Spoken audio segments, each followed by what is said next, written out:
ज्ञानेश्वर. 13व्या शतकात एका पवित्र घरात जन्म झाला एका तेजस्वी आत्म्याचा.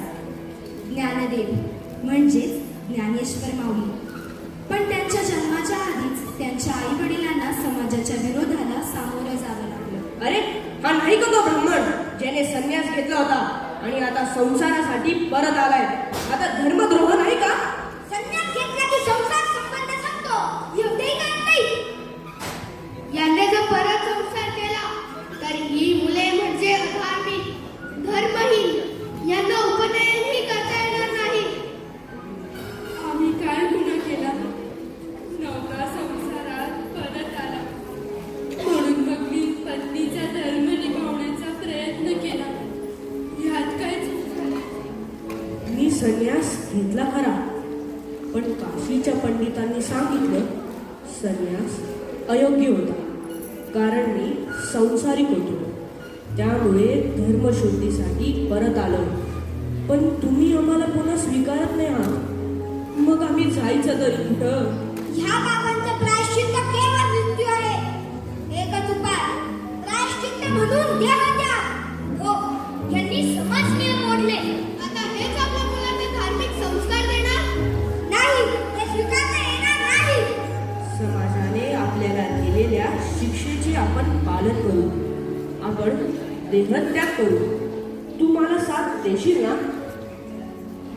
पण मग आपल्या मुलांचं कसं होईल? त्यांच्याकडे कोण बघेल? आपली मुलं समर्थ आहेत. तू त्यांची काळजी सोड रुक्मिणी. आपला ज्ञाना सर्वांचं रक्षण करेल. ठीक आहे स्वामी, जसं तुम्ही म्हणाल. माझा संसार हरिपाठी, परी तू आहेस धर्मपाठी. शरण तुला दे अर्पणी, हे सामावून मावली. मंडळी, माऊलींचे म्हणजेच ज्ञानोबांचे आई बाबा समाजाच्या उपेक्षेने मरण पावले. पण त्याआधी त्यांनी आपल्या मुलांना धर्म, नीतिमत्ता, भक्ती आणि मनःशुद्धी कशी करावी याचे बाळकडू दिले होते. त्यामुळे चारही भावंड अतिशय प्रेमळ आणि दयाळू झाली. पण तरीही लोक त्यांना नावं ठेवीत असत. संन्याशाची पोरं, संन्याशाची पोरं असं म्हणून चिडवत असत.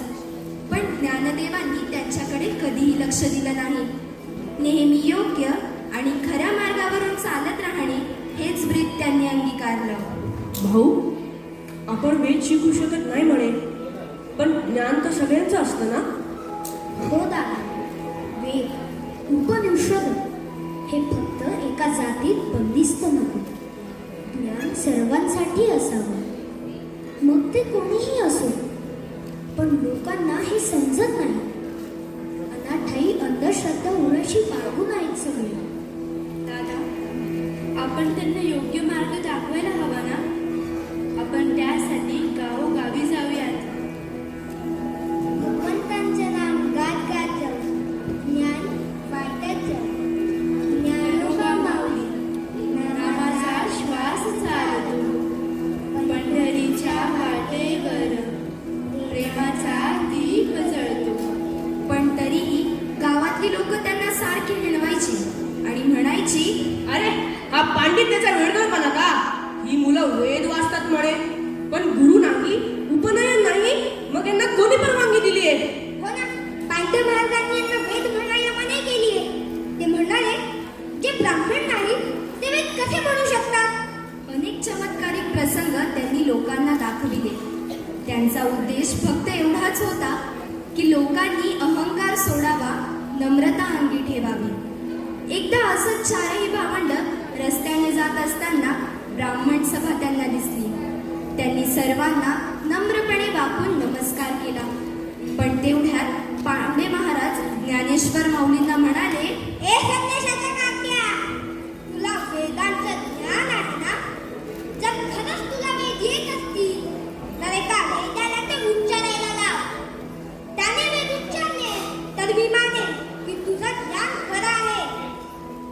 हे गो मातेच्या पुत्रा, तुझ्या अंतःकरणात ब्रह्म आहे, परमेश्वर तुझ्यातही आहे. बोल, वेद सांग आणि काय आश्चर्य रस्त्यावर जाणाऱ्या एका रेड्याने तैत्तिरीय उपनिषदामधील एक मंत्र उच्चारला. ओम सहना भवतु, सहनौ भुनक्तु, सवीर्यं कर्वावहै, तेजस्विनावधीतमस्तु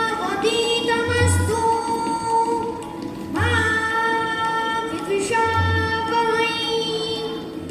ओम शांती शांती शांती. सत्यम ज्ञानम अनंतम ब्रह्म. हे काय रेडा बोलतोय? ही वेद बोलतोय. हे खरंच संत आहेत. हे बाळ ब्रह्म आहेत. ज्ञानोबा माऊली, तुम्ही महान आहात. जो ब्रह्म परमेश्वर आहे तो प्रत्येकात आहे. माणूस, प्राणी, वृक्ष, कणाकणात. ज्याच्या अंतःकरणात भक्ती आहे त्याच्यात वेद आहे. हे शरीर नव्हे, आत्मा बोलतो. तर मंडळी, चमत्कार म्हणजे काय आणि तो का घडतो? तो केवळ थक्क करून टाकण्यासाठी नसतो, तर तो एक शिकवण असतो. अंतःकरणापासून आलेली श्रद्धा, नम्रता आणि भक्तिभावाचं सामर्थ्य दाखवणारा अनुभव. चांगदेव महाराज एक महान योगी, अनेक सिद्धींचे धनी, परंतु अजूनही आत्मबोधापासून दूर. आणि दुसरीकडे ज्ञानेश्वर माऊली, वयाने लहान पण अंतःकरणाने विशाल. त्यांचा भक्तिभाव इतका प्रखर की त्यांनी निर्जीव भिंतीलाही चालायला लावलं. जिथं भिंत चालते आणि अहंकार नतमस्तक होतो. चांगदेव महाराजांचा दवंडीवाला गर्दीत ओरडतो. ऐका हो! सर्व साधू संतांनो ऐका! पैठण नगरीत महान योगी, अष्टसिद्धी लाभलेले चांगदेव महाराज आपल्या 400 वर्षांच्या योगबळाने सिंहावर आरूढ होऊन येत आहेत हो! अरे देवा, सिंहावर खरंच का? अरे बघा बघा, येत आहेत. एकीकडे सिंहावर बसलेले चांगदेव महाराज दिसतात. त्यांचा गर्व, शांत चेहरा.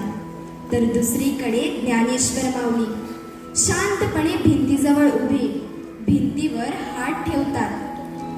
हे चांगदेव महाराजा, अहंकाराचा सिंह तुम्ही जिंकला असाल, पण आम्ही भिंतीला चालायला लावून दाखवलं. हे निर्जीव भिंते, तुझ्यातही परमेश्वर आहे. तुझ्या माध्यमातून आपण या जगाला दाखवू की भाव आणि भक्ती श्रेष्ठ आहे. भिंत चालली. अरे देवा, काय हा चमत्कार! औचित, अद्भुत. विठ्ठलाचं रूप माऊलींमध्ये दिसलं. माऊली, माऊली, मी किती काळ ध्यानात रमलो, पण तुमच्या एका भाविक कृतीने माझा सर्व गर्व गळून गेला. मी शिष्य व्हावं अशी कृपा करा. चांगदेव महाराजा, भक्ती आणि ज्ञान यांची परीक्षा ही आत्मसमर्पणाने होते. चला, आता आपले मार्ग एकत्र होवो. संगतीचा प्रभाव फार, वंदिती चांगदेवाचार्य, भेटला ज्ञानदेवाचार्य, लाभला परमेश्वर. तर माझ्या बालमित्रांनो, माऊलींनी नेहमी सदाचार अंगी बांधला आणि लोकांना नेहमी भक्ती, श्रद्धा, नम्रता यांचे ज्ञान दिले. असे अनेक प्रसंग आणि संकट माऊलींच्या आयुष्यात आली खरी, पण ज्ञानेश्वर माऊलींनी सर्व संकटांवर मात केली आणि आपल्या जवळील ज्ञान जनसामान्यात पोहोचावे यासाठी सर्वांना समजेल अशा मराठी भाषेत ज्ञानेश्वरी लिहिली आणि अवघ्या 16व्या वर्षी ते समाधी घेण्यास सज्ज झाले. श्रीकृष्णानं अर्जुनाला जे सांगितलं ते भगवद्गीतेत आहे, पण ते लोकांपर्यंत पोहोचत नाही.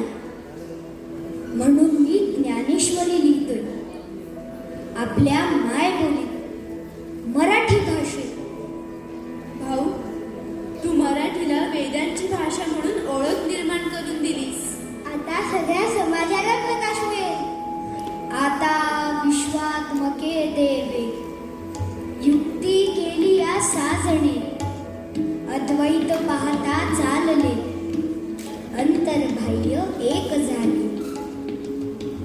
माझं कार्य इथे संपत आहे. मी समाधी घेणार आहे. संत ज्ञानेश्वर महाराजांची समाधी हा केवळ एका संताचा अंत नव्हता. तो होता नित्य नवीन जीवनाला स्पर्श करणारा आध्यात्मिक उत्कर्ष. समाधी घेण्याआधी ज्ञानेश्वर माऊलींनी जे सांगितलं ते आजही आत्म्याला स्पर्श करणारा आहे. भक्ती, त्याग, अद्वैत आणि प्रेम यांचा संपूर्ण निचोड. ते सांगतात, हे माझ्या आत्मीय जनांनो, हे पांडुरंगाच्या भक्तांनो, माझा हा देह आता कार्यसिद्ध झाला आहे. ज्ञानेश्वरी पूर्ण झाली, आत्मसिद्धी साधली आणि माझं जीवन विठ्ठलाच्या चरणी अर्पण झालं. दादा, आमचं काय? आम्ही तुझ्याशिवाय कसे जगू? मुक्ते, शरीर नसेल पण माझं अस्तित्व, माझं प्रेम ते तुम्हा सर्वांमध्ये सदैव राहील. मी रूपात नसेल पण ओवीत, भक्तीत आणि प्रेमात असेल. माऊली, माऊली, तुझं ज्ञान, तुझे सहवास ह्याशिवाय मी पांडुरंगापर्यंत कसे पोहोचू? नाम्या, ज्ञान हे केवळ ग्रंथात नसतं, ते अंतःकरणात असतं. विठोबा हाच माझा देह, भक्ती हाच माझा जीव आणि तू हाच माझा स्वरूप भाव. तू आत्मयोगी आहेस माऊली. समाधी तुला शोधते. आम्ही तुझा संदेश पिढ्यानपिढ्यांपर्यंत पोहोचवतो. ही भूमी पवित्र झाली आहे. इथे माझं शरीर मातीसाठी अर्पण करतो, पण माझं ज्ञान अनंतात विलीन होईल. ज्ञानेश्वर माऊली म्हणे, पंढरीची वाट हाच माझा श्वास, शांतीत विसावा येतो आता.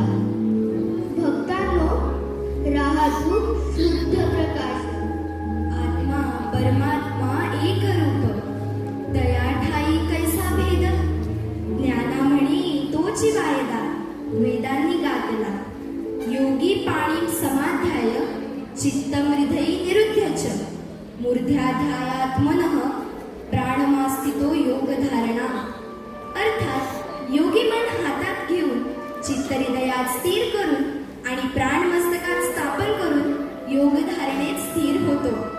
तर माझ्या बालमित्रांनो, ज्ञानेश्वर माऊलींचे जीवन म्हणजेच एक जिवंत ग्रंथ. त्यांनी ज्ञान, भक्ती आणि सेवेला आपल्या कार्याने अमर केलं.